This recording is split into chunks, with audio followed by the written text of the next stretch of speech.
All right. Good morning, everybody. Joe Van Doren here, and welcome to our virtues pick for this morning. And it's just great to be here. And we have a great word. We haven't had this word in a long time, or it seems to me that it's been a while. So it's great to have it and to discuss. And the virtue that we're going to focus on today is tact. Wow, what a great one, right? So let's read the description and then we'll talk a little bit about it. Tact is telling the truth kindly. We think before we speak, aware of how deeply our words affect others. When our words are weighty, we weigh our words, knowing they have the power to cause pain or to uplift. A harsh word to an intimate is like a grain of salt or sand in their eye. An encouraging word can fill them with confidence. Tact is essential when we feel strong emotions like anger. It helps us discern what to say and what it is better left unsaid. That goes off all the time, doesn't it?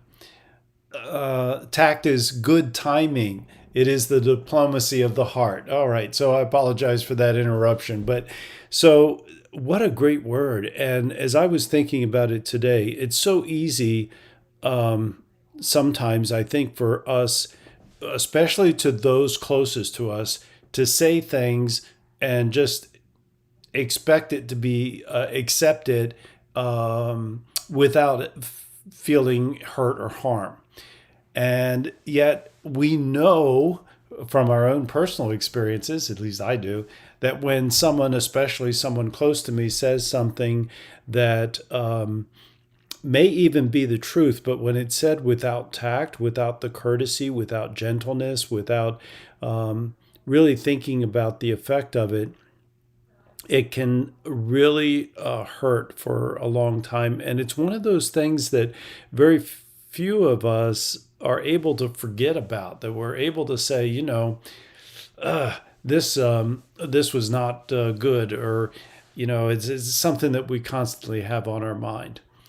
So today, as I go about my day, I'm going to really be thoughtful about how is it that I can speak in a way that builds others up, and yet at the same time correct situations that need to be corrected, or to be assertive with my point of view, or how whatever needs to be at that particular time. So as I think about that, it's that means that I have to take a moment before I open up my mouth. I don't know, right? So I mean, sometimes that's harder to do than to say when there's nothing going on. But when the words that we use and the way that we use them, the tone of our voice, the way they come out, the facial expressions we have, all of that is part of using this virtue of tact, which we all have inside of us, because we know we've been in those situations where we've needed to be tactful, or we felt the need to be tactful, and we were able to do so. But right now, as I think about this, I want to just address this as far as parenting is concerned, and not just about teaching our children about tact, but also about ourselves as parents and how we speak to our children. It's the emotions, the strong feelings that we have when things aren't going the way we would hope they have gone, when we're disappointed by a choice that our child makes. It's very easy for those strong emotions to show up in words that are harmful. And many times it's because of our own fear that we're not a good enough parent. And many times it's because of our fear that our child isn't going to grow up to be successful, or happy, or that the choice that they're making is going to lead to something that's going to be very harmful for them in our viewpoint. So that's why this takes a moment to really step back and wait until we can think about exactly what we're going to say and how we're going to say it. Otherwise, the words that come out can be very harmful. And the words that we use, you know, I can just tell you from my own personal experience that words that were used with me when I was 5 and 6 and 7 years old are still with me today, 60 some years later. And though I've been able to work through that, and I've been able to forgive and to work past those feelings and those beliefs that were established by the words that were said. It's been a long journey, and it's been one that could have been a lot better if those words hadn't been spoken the way that they were. And it wasn't that when I was a child that I didn't need to do the things that I was told or asked to do. But it was the way they were delivered. And so I just encourage parents, as you're parenting your child, that you, number one, become very clear about what is acceptable, setting the boundaries for what is acceptable and not acceptable in the house, but doing so wrapped around virtues, so that when you say, this way of speaking is not acceptable in our house, that it's wrapped around the virtues of tact, that it's wrapped around a virtue of courtesy, or out of love, or out of gentleness.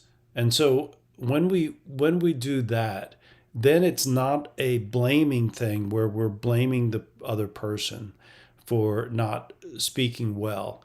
But in fact, we're asking them, calling on them to look inside of them to find their courtesy, to find their tact, to find their gentleness, to find their love, and find a way to be kind in the way that they speak. We can do that with ourselves too. So when that that situation comes up that just feels so bad to us, we need to pause and just take a moment and ask ourselves, how can I say this that would be more tactful? How could I say this that would be more kind? How could I say this that would be more courteous? How can I say this with respect for the person that I'm speaking to? Whether it's our child or our parents, whether it's our friend or a workmate, no matter where it is, when we speak harsh words, it can have a long-term effect. So recently I read a story about a mom whose child was upset about something, young child, right? Upset about something, and blurted out to his grandmother, "I just wish you were dead." Well, wow.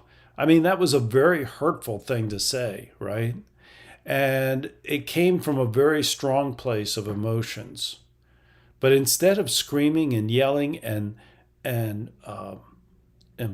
shaming the child, we need to step back from that just a little bit so that they can learn how to control their emotions, how to use tact, how to question and ask themselves if they can do and act or speak in a more kindly way.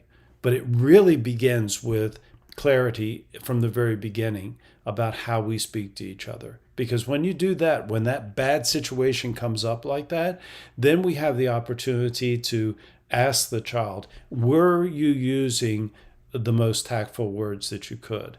Were those words kind? Were those words courteous? Instead of blaming them and shaming them so that their emotions get stronger and stronger.